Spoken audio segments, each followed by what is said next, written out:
नमस्कार, मैं हूं सुब्रत भट्टाचार्य और आप देख रहे हैं युग करवट न्यूज। अगले महीने उत्तर प्रदेश में भारी फेरबदल होने जा रहा है।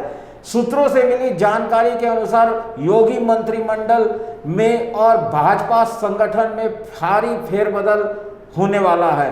और मैं आपको बता दूं कि हमारे प्रधान संपादक श्री सलामत मियाँ जी अपने कॉलम लिखते हैं तीसरी आंख में करीब 1.5 महीने, सर मेरे ख्याल से ज़्यादा 1.5 से 2 महीने पहले ही उन्होंने इस बात के संकेत दे दिए थे कि पंचायत चुनाव के बाद योगी सरकार और उत्तर प्रदेश में भाजपा संगठन में भारी फेरबदल होने वाला है। सर, एक तो आपको बहुत बहुत बधाई कि आपने 2 महीने पहले ही वो बात लिख दी जो इस समय होने की चर्चा है। और करीब करीब जो बैठक के बाद ये आई है, जो तस्वीर उभर के आई है कि उत्तर प्रदेश में भारी फेरबदल होने वाला क्या है। सर, थोड़ा सा हमारे दर्शकों को बताएं। जी शुक्रिया, बहुत बहुत भट्टाचार्य जी, और सभी को नमस्कार, आदाब। जी, ये तो असल में देर इसलिए हो गई क्योंकि पंचायत चुनाव थे, फिर लॉकडाउन लग गया। उत्तर प्रदेश में अगले साल चुनाव होने वाले हैं और जो बदलाव के संकेत अब हैं ये 3 महीने पहले होने वाले थे, लेकिन क्योंकि वो फिर रह गया था, बहुत सी चीज़ें आ गई हैं, फिर लॉकडाउन लग गया, इसलिए नहीं हो पाया। जब आपको याद होगा कि प्रधानमंत्री कार्यालय में जो अरविंद शर्मा जी सॉरी, वो IAS थे, उनको रिटायर उनको करा के सेवानिवृत्त करा के तत्काल उनको यूपी भेजा गया और उनको यूपी भेजने के बाद वहाँ MLC बनाया गया। MLC बनाने के बाद बराबर माननीय मुख्यमंत्री के बराबर 4 कालिदास मार्ग की कोठी दे दी गई। जो वो 4 कैडी में आ गए थे, तो आपको याद होगा मैंने तब भी लिखा था कि नई पैनल सरकार चलेगी 4 कैडी से, और अब वही होने जा रहा है कि अरविंद शर्मा जी जो हैं वो माननीय प्रधानमंत्री जी और गृह मंत्री जी के बहुत निकट हैं। उत्तर प्रदेश में जिस तरह के हालात बीच में चल रहे थे, मुख्यमंत्री के खिलाफ भी एक बहुत बड़ी लॉबी काम कर रही है, इसीलिए मुख्यमंत्री को कई बार जो है वो सफल होने नहीं दिया जाता है। और क्योंकि देखिए मुख्यमंत्री बिल्कुल बेबाक हैं, ईमानदार है, इसमें कोई दरार नहीं, उनकी बहुत ईमानदार छवि है। और जो कुछ हो रहा है, जो नीचे स्तर पर चल रहा था, उसकी कहीं ना कहीं शिकायतें मुख्यमंत्री को मिलती थी, वो कार्रवाइयाँ भी कराते हैं, इसलिए उनके खिलाफ भी अलग माहौल चल रहा था। मुख्यमंत्री पॉपुलर भी बहुत हो गए हैं, आप देखिए चुनाव में उनकी डिमांड भी बहुत होती है, तो जाहिर है कहीं ना कहीं इस तरह की चर्चाएं चल रही थी कि थोड़ा सा मुख्यमंत्री को ब्रेक दिया जाएगा, उनकी जितना वो ऊपर काफ़ी प्रभावशाली हो रहे हैं, तो इसलिए अरविंद शर्मा जी यहाँ भेजे गए हैं। और देखिए अरविंद शर्मा जी को मैं समझता हूँ कि उप मुख्यमंत्री पद की शपथ दिलाई जाएगी, और जहाँ तक चर्चा है कि उनको गृह मंत्रालय दिया जाएगा, जो बहुत महत्वपूर्ण होगा। इसके अलावा केशव प्रसाद मौर्य जी को पहले ये चर्चा थी कि उनको केंद्र में मंत्री बनाया जाएगा, लेकिन अब जहाँ तक चर्चा ये हो रही है कि उनको जो है उत्तर प्रदेश भाजपा संगठन की कमान दी जाएगी।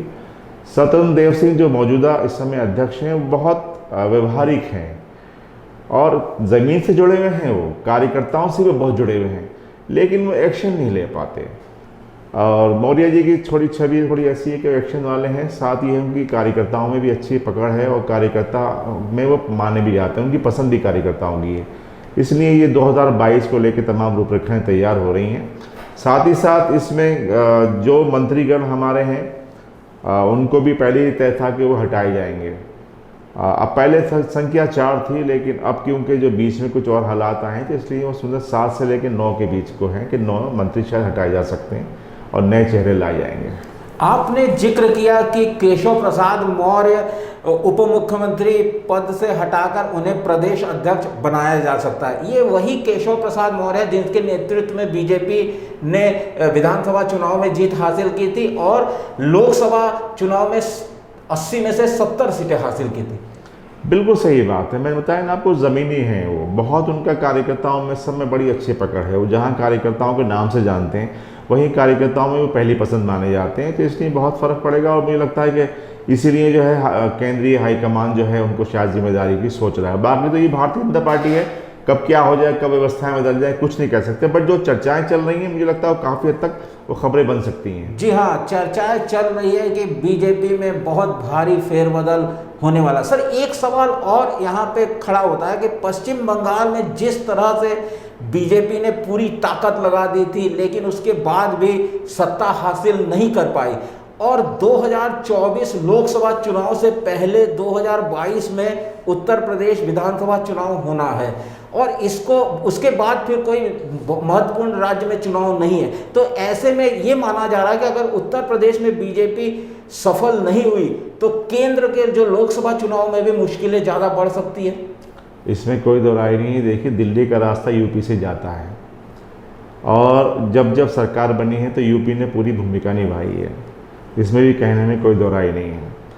अब सबसे बड़ी चिंता ये हो रही है कि क्योंकि भारतीय जनता पार्टी के पास एक ब्रांड चेहरा है, माननीय नरेंद्र मोदी जी।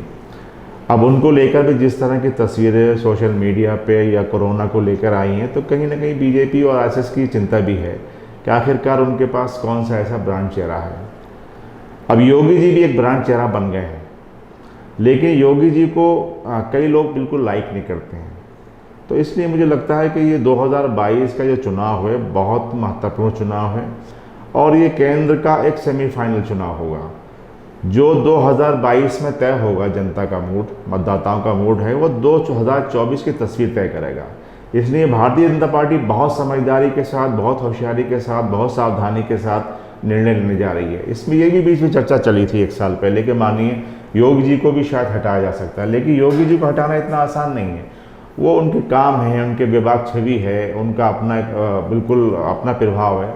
तो इसलिए सरकार ने अब दूसरे रास्ते से इस तरह की चीज़ें करी हैं कि योगी जी भी रहें, बट लेकिन अपने लोग भी सेट करने के बाद कहीं ना कहीं जो ज़मीनी हकीकत है उस पर काम किया जाए। जी हाँ, दूसरे दलों के मुकाबले 2022 का विधानसभा चुनाव भाजपा के लिए बहुत अधिक महत्वपूर्ण है, क्योंकि जैसा कि हमारे प्रधान संपादक जी ने बताया कि दिल्ली का रास्ता लखनऊ से होकर जाता है। अगर बीजेपी 2022 में यहाँ कमाल कर लेती है या सफलता हासिल कर लेती है तो 2024 में उसे और भी आसान होगा, उसको आसान होगा चुनाव लड़ने। बात करते हैं कोरोना की। सर 42 दिन बाद अच्छी खबर आई है कि 42 दिन में सबसे कम संख्या में संक्रमित पिछले 24 घंटे में है। क्या कहेंगे? हाँ, लेकिन इसके साथ साथ एक बुरी खबर ये भी है कि फंगस के बहुत मरीज़ बढ़ रहे हैं। कोरोना कम हो रहे हैं, लेकिन ये फंगस के बहुत मरीज़ बढ़ रहे हैं।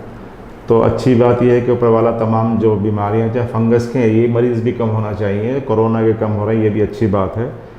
और जो मौतें हैं वो भी कम होना चाहिए।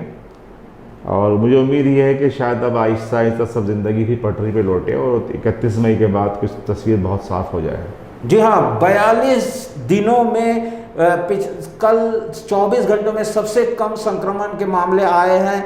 पूरे देश में 2,53,000 संक्रमित आए हैं, जिनमें और 3,500 की मौत हुई है। वहीं उत्तर प्रदेश की बात करें तो 3,981 संक्रमण के मामले आए हैं और 187 की मौत हुई है, और रिकवरी रेट 93% रही। यानी कि कोरोना में तो सुधार हो रहा है, लेकिन फंगस के मामले ज़्यादा बढ़ रहे हैं। लेकिन सर एक बात यह है कि अब जो डॉक्टर कह रहे हैं कि फंगस में कोई चिंता की बात नहीं है, ये हम इसको काबू में कर सकते हैं। नहीं, ये इस कोरोना में ये देखिए, ये बताते जैसे हैं, ये बीमारी कोई नई बीमारी नहीं है, ये पहले की बीमारी है।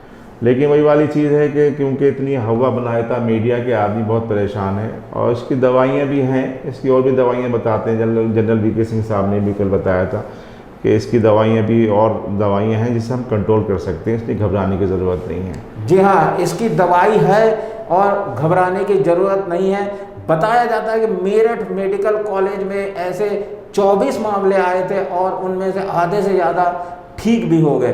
बात करते हैं वैक्सीन। वैक्सीन को लेकर बहुत चिंताएं जताई जा रही है, और ये चिंता बहुत स्वाभाविक भी है। भारत जहां 135 करोड़ की आबादी है, वहां वैक्सीनेशन ड्राइव जो है बहुत धीमे रफ्तार से चल रही है। सर इस रफ्तार से कह रहे हैं कि 16 लाख लोगों को प्रतिदिन पूरे देश में वैक्सीन लगाया जाए। अगर इस रफ्तार से ये अभियान चला तो 3 साल तक भी पूरे नहीं हो सकते। मुझे लगता नहीं है कि अभियान तक सक्सेस होगा।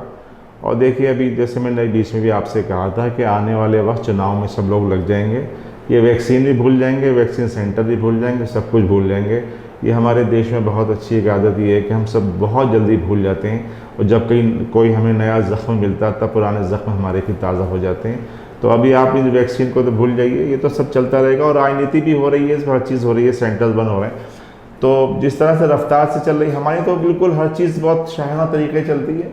अब आप 3 साल की बात में कह रहा हूँ, मैं लग रहा है कि ये हालात चलते रहते, पता नहीं कब तक कितने साल और लग जाएंगे, तो आप इंतज़ार करिए। जी हाँ, अभी कब तक वैक्सीनेशन ड्राइव चलेगा कोई नहीं बता सकता, क्योंकि देश में वैक्सीन की कमी है और वैक्सीन बनाने वाली कंपनियां वैक्सीन देने के लिए तैयार भी नहीं है।